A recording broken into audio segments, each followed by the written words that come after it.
بسم الله الرحمن الرحيم. الحمد لأهله والصلاة لأهلها. أما بعد، انتہائی واجب الاحترام مقابل صد احترام بزرگان دین نوجوانان اہل سنت، السلام علیکم ورحمۃ اللہ وبرکاتہ۔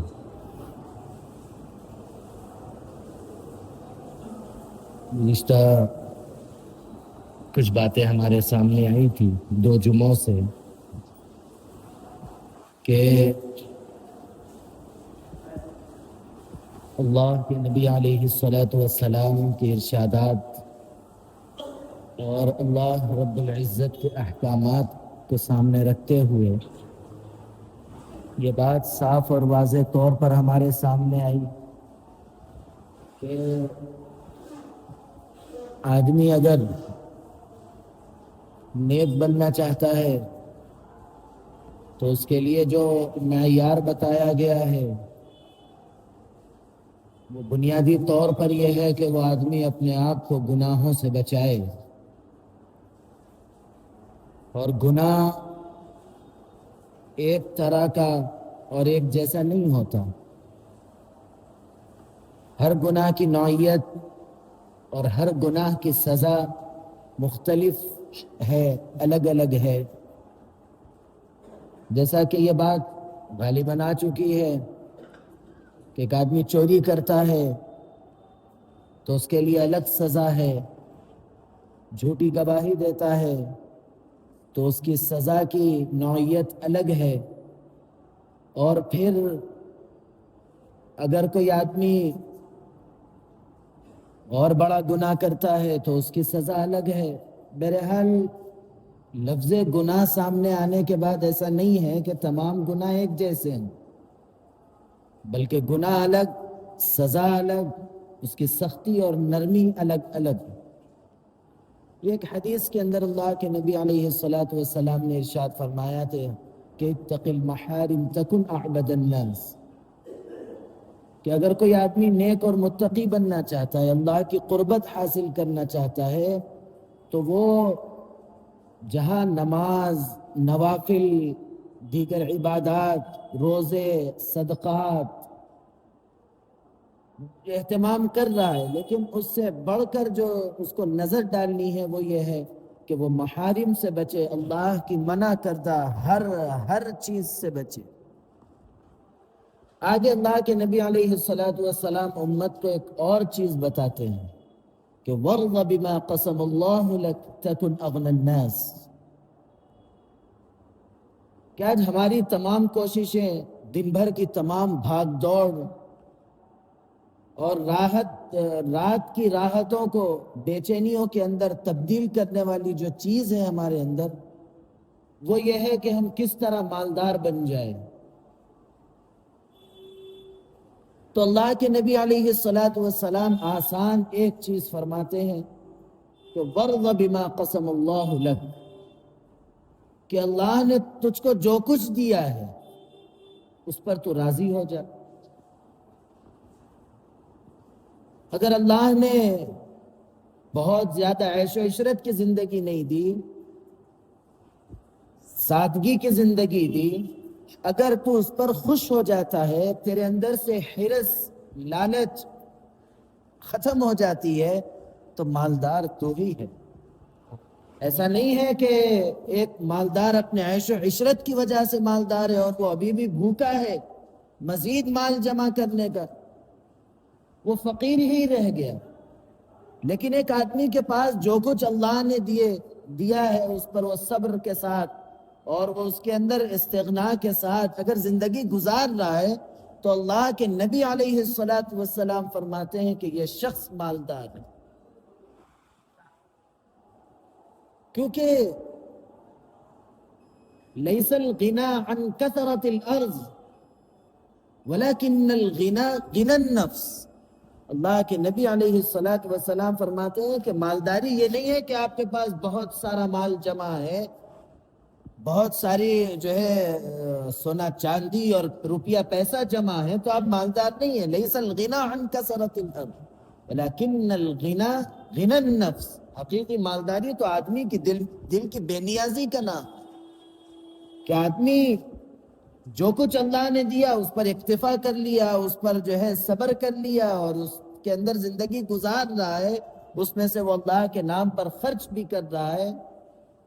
اور وہ اللہ کے نام پر دے بھی رہا ہے، تو حقیقی مالداری تو اسی کے پاس ہے۔ ایک آدمی لاکھوں کروڑوں رکھ کر اگر اس کو اللہ کی راہ میں خرچ کرنے کی اور اپنی جان پر یا جو ہے اپنے پڑوسیوں پر، رشتہ داروں پر، دین کے کاموں پر اگر خرچ کی توفیق نہیں مل رہی ہے تو اس کا یہ مال اس کے لیے وبال ہی بن سکتا ہے، خیر تو نہیں بن سکتا۔ ایک روایت کے اندر اللہ کے نبی علیہ السلام نے ارشاد فرمایا،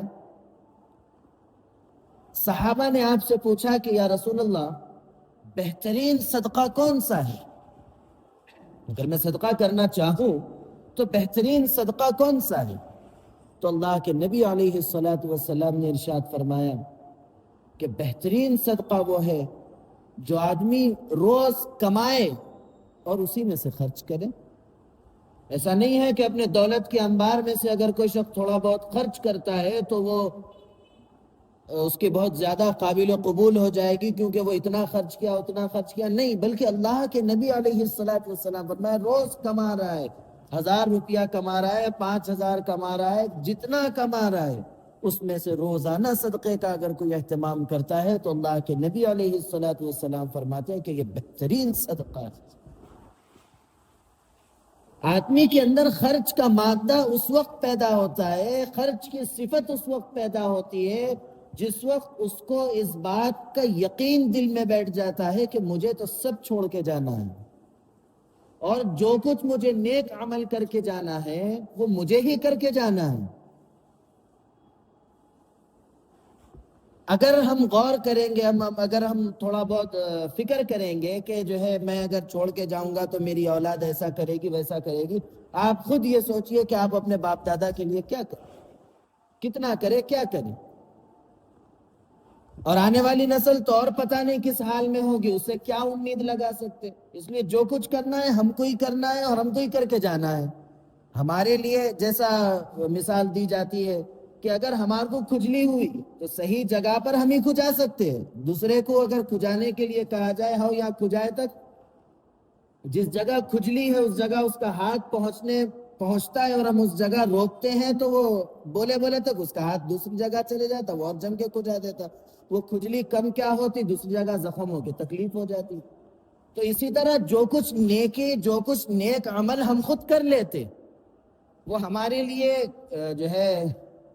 کارآمد ہے، ہمارے لیے ہماری وہ چیز فائدہ مند ہو جاتی ہے، لیکن وہی اس کے مقابل میں اگر ہم دوسروں سے امید رکھتے ہیں تو یہی ہے کہ جہاں کھجلی ہے وہاں تو نہیں کھجایا جائے گا، جہاں ہمارے لیے نیکی اور ہمارے لیے فائدہ ہوگا خرچ کرنا وہاں نہیں خرچ کیا جائے گا۔ اسی لیے اپنے آپ کو اس مزاج میں ڈھالے کہ ہم جو کچھ کرنا ہے ہم کو کر کے جانا ہے، ہم نہیں کرے تو پھر ہمارے لیے کچھ باقی نہیں ہے، کیونکہ ہم خود ہماری ذات میں اگر دیکھ لیے تو سمجھ میں آ جاتا کہ ہم کیا کرتے اپنے مرحومین کے لیے، اپنے جانے والوں کے لیے، ہم نے کتنا ان کے لیے ایصال ثواب کا اہتمام کیا، ہم نے کتنا ان کے لیے کیا بنایا، کیا کرا، ہم ان کے نیکی کو جاری رکھنے کے لیے ہم نے کتنے جو ہے کام کیے، غور کرے تو خود ہی سمجھ میں آ جاتا۔ بہرحال خلاصے کلام صرف اتنا ہی ہے کہ آدمی کے اندر جو مالداری پیدا ہوتی ہے، جو وہ چاہتا ہے کہ میں مالدار بنوں، تو اللہ کے نبی علیہ السلام ایک ہی بات بتاتے ہیں کہ اللہ نے جو کچھ تم کو دیا ہے اس پر اکتفا کرو، استغنا رکھو۔ لالچ، حرص آدمی کے سکون اور چین کو ختم اور برباد کر کے رکھ دیتی ہے۔ کہ آج دیکھیے جتنے لوگ پریشان ہیں، بیماریوں میں کپا ہے، کیا وجہ ہے؟ یہی دھن سوارتی، نہ نیند برابر، نہ کھانے برابر، نہ سکون میسر، ایسی بیماریوں میں اتنا انبار رکھ کے ایک روٹی ڈھنگ سے نہیں کھا سکتے، کیا فائدہ ایسی چیز کا؟ وہی اللہ نے جو کچھ دیا ہے اس پر اکتفا کرنا چاہیے اور اسی پر آدمی اللہ کی راہ میں بھی خرچ کرے، اللہ اور نوازتا جاتا ہے۔ اور جو ہے جو آدمی کنجوسی کرتا ہے، ہاتھ روکتا ہے، اس آدمی کا پیسہ اللہ کی راہ میں تو خرچ نہیں ہو رہا ہے، کیونکہ اس نے اپنے آپ اپنے ہاتھ کو روکا، لیکن اللہ تعالیٰ دوسرے راستوں سے اس کے پیسوں کو نکلواتے ہیں. جیسا ایک مثال میں آپ کے سامنے دیتا ہوں کہ لوگ جو ہے منت مانگتے ہیں کہ اگر میرا فلاں کام ہو جائے تو میں فلاں کام کروں گا. یہ منت اس منت مانگنے کی وجہ سے وہ کام نہیں ہوتا، بلکہ اللہ تعالیٰ غریب کے جیب سے اس طریقے سے مال وہ مالدار کے جیب سے، کنجوس کے جیب سے اس طور پر مال نکلوا دیتے ہیں. منت کی وجہ سے میں مثال کے طور پہ اگر میری دکان روزانہ چلنے لگی تو میں جو ہے مہینہ ہوتے ایک بکرا دے دوں گا. میں یہ جو منت مانا، اس منت کے ماننے کی وجہ سے میرا کاروبار چل نہیں پڑا، بلکہ کاروبار چلا نہیں چلا وہ تو بات کی بات ہے، لیکن میری منت جب پوری ہوگی تو یہ کنجوسی کی وجہ سے یہ میرے جیب سے چیز نکل رہی ہے، اصل چیز یہ ہے اور اس کو پورا کرنا ضروری ہے. تو اسی لیے اور دوسری چیز اور جہاں کنجوسی کرتے بیماریوں میں نکلتا. لاکھوں روپیہ آج بھی ایسے لوگ موجود ہیں جن کو ماہانہ دواؤں پر لاکھوں روپیہ خرچ کرنا پڑتا ہے. غذائیں کھانے کو تو کوئی زبان کی لذت نہیں لے سکتے، کوئی اپنے وہ عیش کی زندگی جو ایک عام آدمی جو استغنا رکھ کر جو مال کی حرص کے بجائے جو زندگی گزار رہا ہے، ایسا آدمی جس سکون کی زندگی گزارتا ہے کہاں گزارتا ہے؟ کنجوسی آدمی کو تباہ کر دیتی ہے. اس کے اندر جو ہے اس کی ذات کے اندر بھی، اس کے گھریلو معاملات کے اندر بھی پریشانیاں، مصیبتاں اور مختلف چیزوں کو اس کے اندر ڈال کر اس کی زندگی کو اجرن کر دیتی ہے. اس لیے آدمی کو چاہیے کہ جب اللہ نے دیا ہے تو خرچ کرے، اور صرف اپنی ذات پر نہیں بلکہ اللہ کی راہ میں بھی خرچ کرے، اور رشتہ داروں کا بھی خیال رکھے، اور اسی طرح جو دوست احباب ہے، جو دیگر جو دین کے کام کرنے والے لوگ ہیں، ان کا بھی برابر خیال رکھتے ہوئے آدمی اپنی زندگی گزارے. اللہ رب العزت ہم سب کو استغنائی صفت کے ساتھ زندگی گزارنے کی توفیق عطا فرمائے. اللہ رب العزت ہم سب کو یہ کنجوسی کی بری لعنت جس سے اللہ کے نبی علیہ الصلوۃ والسلام نے بھی پناہ مانگی، ہم سب کی حفاظت فرمائے. اللہ رب العزت میرے کہنے اور آپ کے سننے کو قبول فرمائے. اللہ رب العزت کہنے، سننے، لکھنے، پڑھنے سے زیادہ عمل کی توفیق عطا فرمائے. عمل کی باتوں پر عمل کرنے، بچنے کی باتوں سے بچنے اور عقیدے کی باتوں پر عقیدہ رکھنے کی توفیق عطا فرمائے. آمین. وآخر دعوانا ان الحمد للہ رب العالمین.